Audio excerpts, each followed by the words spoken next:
Next, I would like to introduce Michelle Gavin and Angela Barnett of the National Organisation Friends and Family of Travellers. They will talk about their community, which is facing an extraordinary crisis and an attack on their way of life. So I would like to invite them onto the stage, please. Hi everybody, good afternoon. So my name is Michelle Gavin and I've worked for the organisation Friends, Families and Travellers for around 13 years now. But my background before that is I was married to an Irish traveller man. We were together 21 years, but he sadly passed away at the age of 48, which is not unusual for people and members of the Gypsy traveller communities. But I'm going to talk a little bit about what's happening right now for members of the community. We are in a crisis. There has been an assault on the communities for some time, but it's really come to a head because there's a huge chronic lack of site provision nationally and also locally. There's been like a pronged attack on the Gypsy nomadic way of life and for all nomads in this country. It's been going on probably since about 1530 when we had the first piece of anti-Gypsy legislation in this country on the Egyptians Act, which was drawn up by Henry VIII. And it actually was a crime to become or to be a Gypsy at that point. And although that act was rescinded in 1760, from that point onwards, there has been legislation drawn up in every decade. Now we're in a situation where we have new legislation, and that is the PCSCA, which is the Police, Crime, Sentencing and Courts Act.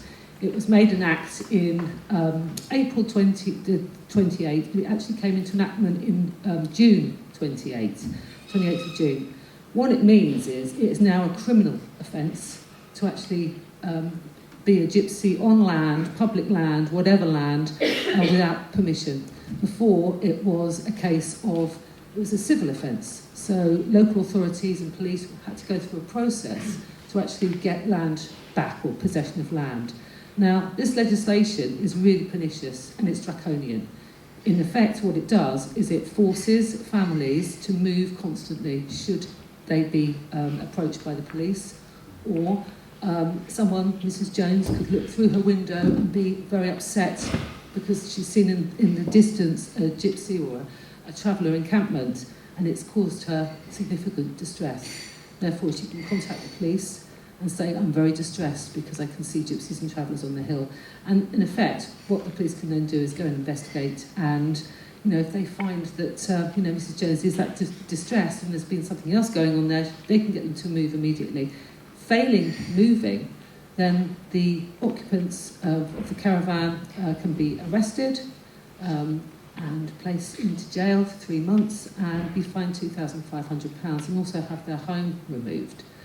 Now, when you think about that, most people who are living on the side of the road or on bits of land around the country have got families. So we're looking at, most of the caravans that you see, the ones you see on the news, the people that are complaining, the sort of like the NIMBYism, these are people, these are families that are living in their permanent accommodation, but literally have nowhere in which to encamp it.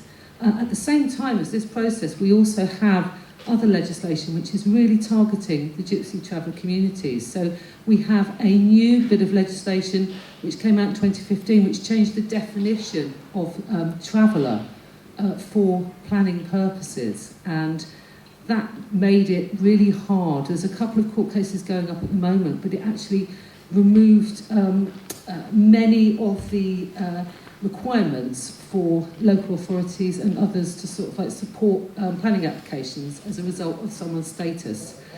We also have a situation where there is there's a lack of scrutiny over local development plans, and there's no duty on local authorities to look to actually house or accommodate Gypsies and travellers in pertinent site accommodation.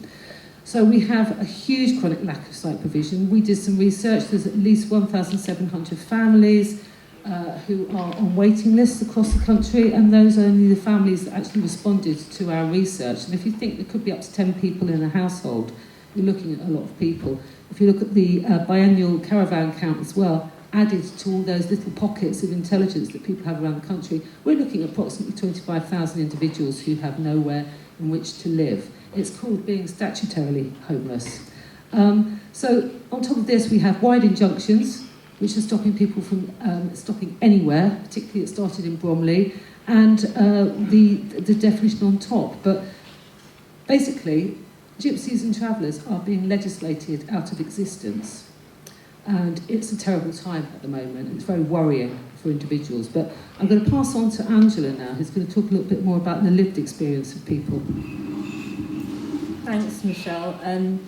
I work for Friends, Families and Travellers now. I was previously supported by Friends, Families and Travellers, and some of you will know I've got lived experience in Brighton and Hove, and particularly coming here in my caravan after getting evicted from another district completely. Came to Brighton and Hove, and I haven't got enough time to cover exactly what happened throughout the journey of arriving in the caravan, going into temporary accommodation, getting evicted from one temporary accommodation, placed in a worse temporary accommodation, and then going into substandard, overcrowded, private rented accommodation just to get the hell out of the temporary accommodation. I haven't got enough time to tell you all the ins and outs of what went on there, but I can safely say that it's not pleasant for anybody, even people who are used to bricks and mortar accommodation. And I just want to speak, because obviously I'm in a supporting role now, supporting people in similar situations. Now, when I lived in my trailer, I was at home. That was my home. I didn't feel homeless.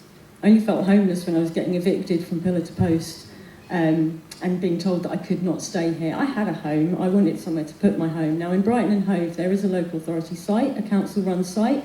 It has 12 permanent plots, which are all occupied. So that's 12 permanent plots for the whole of Brighton and Hove.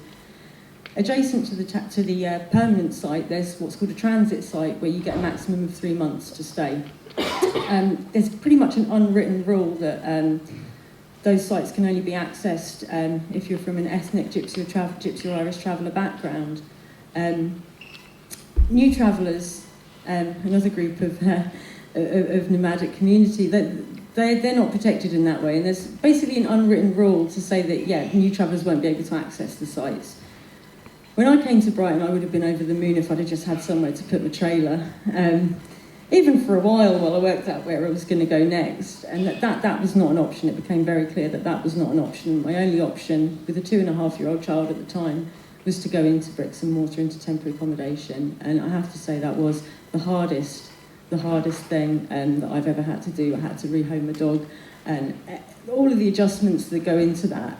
And I really can't put into words how difficult that is for a lot of people, and how many people just cannot function in bricks and mortar, particularly temporary accommodation, and even going into the private rented. I think Jess, the last person who explained about that, there's no, even though it's through the council, there's no background checks. I'm supporting people now who are going into private rented accommodation. There's no checks, and then there's problems. There's more problems. There's always problems. It never ends, and something needs to be done. Something needs to be done for people who are street homeless, to the temporary accommodation in Brighton and Hove, the private landlords in Brighton and Hove, and really site provision for all the people that we support who have nowhere else to go and are facing being criminalised, locked up, and losing their homes. I'll end there, otherwise I'll go on forever. All right, thanks.